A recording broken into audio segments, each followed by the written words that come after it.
महापालिका निवडणुकीसाठी ठाकरे बंधूंची थोड्याच वेळात नाशिकमध्ये पहिली जाहीर सभा। राज आणि उद्धव ठाकरे नाशिकमध्ये दाखल। संयुक्त सभेतून काय घणाघात करणार याकडे महाराष्ट्राचं लक्ष।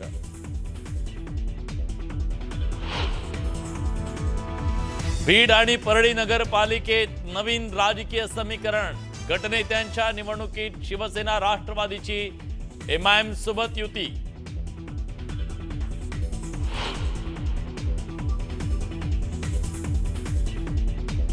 अंबरनाथ नगर परिषदेत भाजपला खासदार श्रीकांत शिंदेंचा धक्का। शिंदेंच्या शिवसेनेचा राष्ट्रवादी सोबत सत्ता स्थापनेचा दावा। ठाण्यात लाडू वाटून जल्लोष साजरा।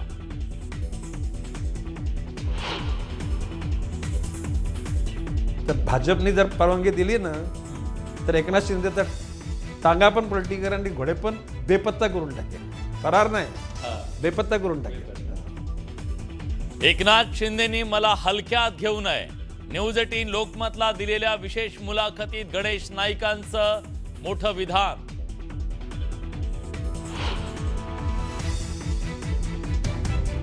शिंदेंच्या शिवसेनेकडून गणेश नाईकांच्या आरोपांचा समाचार। गणेश नाईकांवर अनेक भूखंड लाटल्याचा गंभीर आरोप। नाईकांच्या मुलांवरही खासदार नरेश म्हस्केंचा निशाणा।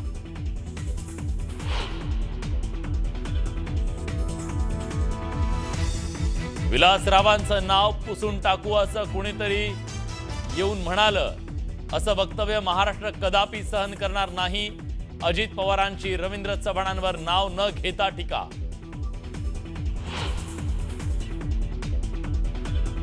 दिल्लीहून जे सांगितलं जाणार तेच फडणवीसांना ऐकावं लागणार। त्यांनी कितीही चंद्र सूर्याचे दाखले दिले तरी त्यांना दिल्लीचं ऐकावंच लागेल। राज ठाकरेंचा फडणवीसांना पुन्हा जोरदार टोला।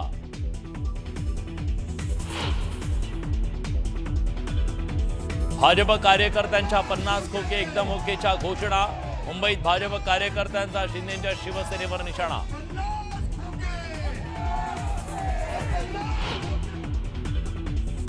आणि कोल्हापुरात सतेज पाटील यांना मोठा धक्का। गोकुळचे माजी अध्यक्ष शिंदेच्या शिवसेनेत जाणार।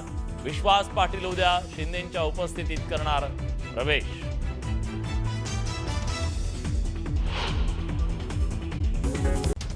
तर दुसरीकडे माझ्या नादाला लागला तर सोडत नाही असा थेट इशारा उपमुख्यमंत्री अजित पवारांनी पिंपरी चिंचवडमध्ये प्रचार सभेतून दिला।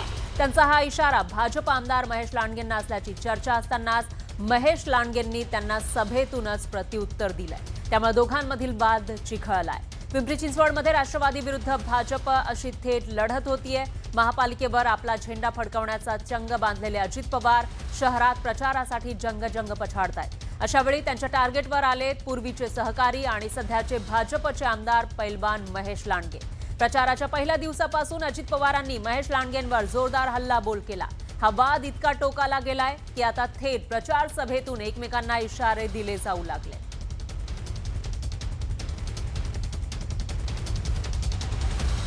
पुन्हा जर पिंपरी चिंचवडकरांना पूर्वीचे वैभवाचे दिवस दाखवायचे असतील तर तुम्ही ह्या महानगरपालिकेमध्ये जिथं जिथं आम्ही राष्ट्रवादी काँग्रेस पक्षाचे उमेदवार उभे केलेले सुरक्षित सांगवी करण्याच्या करता, पारदर्शक कारभार करण्याच्या करता या सगळ्या शिलेदारांना तुम्ही निवडून द्या।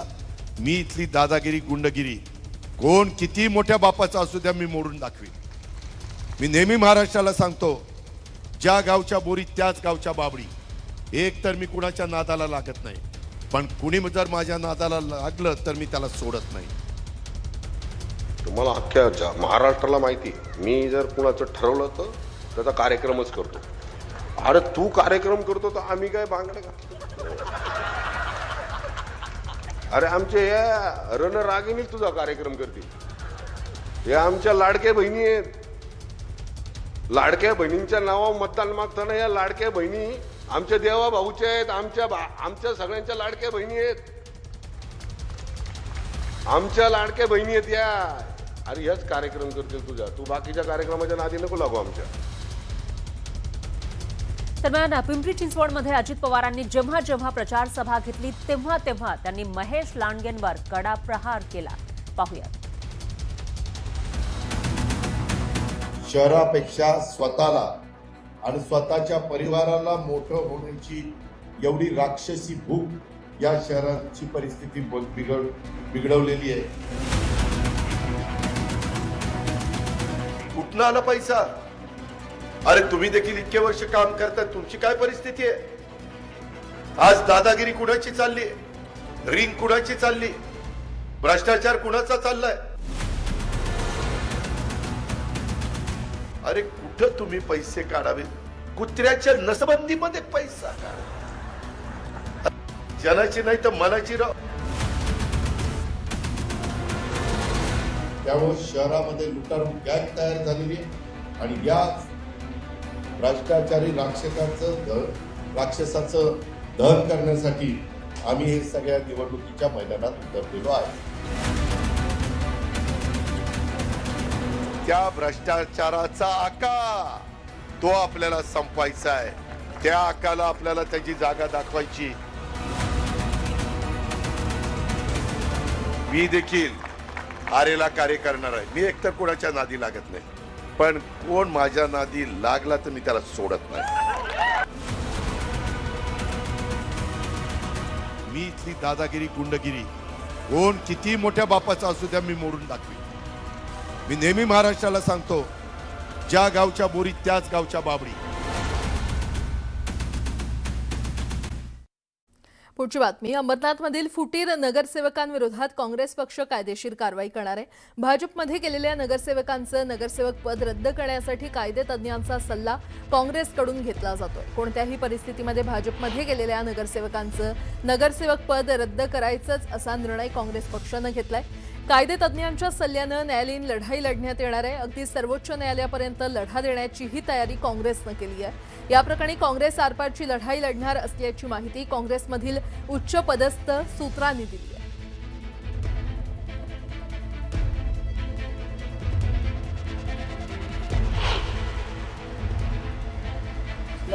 उमेदवारांना, त्यांच्या नगरसेवकांना निलंबित करतात. रवींद्र चव्हाण भाजपचे प्रांताध्यक्ष आहे, त्यांनी त्याच काँग्रेसच्या नगरसेवकांवर ससाण्यासारखी झडपतात. जे राज ठाकरे म्हणाले ना, तेच झडपतात. काँग्रेस विचाराचे लोक आहेत ते. काँग्रेसने त्यांना पक्षातून काढले आज काल, आणि तुम्ही त्याच काँग्रेसला आपल्या बरोबर घेऊन अंबरनाथमध्ये सत्ता स्थापन करता का? तर शिंदेच्या लोकांना, शिंदे गटाच्या लोकांना सत्तेपासून दूर ठेवण्यासाठी. बाहेरून आलेल्यांना मुंबई कळणार नाही अशी ओरड काही जण करतायत. मात्र घरात बसून किंवा फेसबुक लाईव्हच्या माध्यमातून मुंबई आणि मुंबईकरांच्या व्यथा कधीच कळणार नाहीत अशी सडकून टीका उपमुख्यमंत्री एकनाथ शिंदे यांनी उद्धव ठाकरेंचं नाव न घेता केली. तसंच सत्तेत असताना विकासाला ब्रेक लावणारे आता विकासावर भाषणं करतायत असा टोला देखील त्यांनी लगावला. चांदिवली इथे महायुतीच्या उमेदवारांच्या प्रचारासाठी त्यांची भव्य प्रचार सभा झाली आणि यावेळी ते बोलत होते.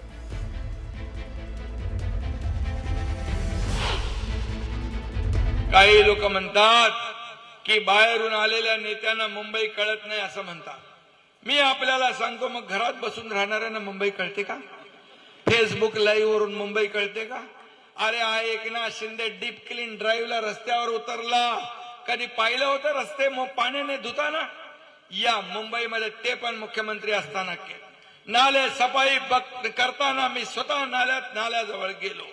का जायचं नाही? म्हणाले हे काय मुख्यमंत्र्यांचं काम असतं का? मग काय मुख्यमंत्र्यांचं काम घरी बसायचं असतं का?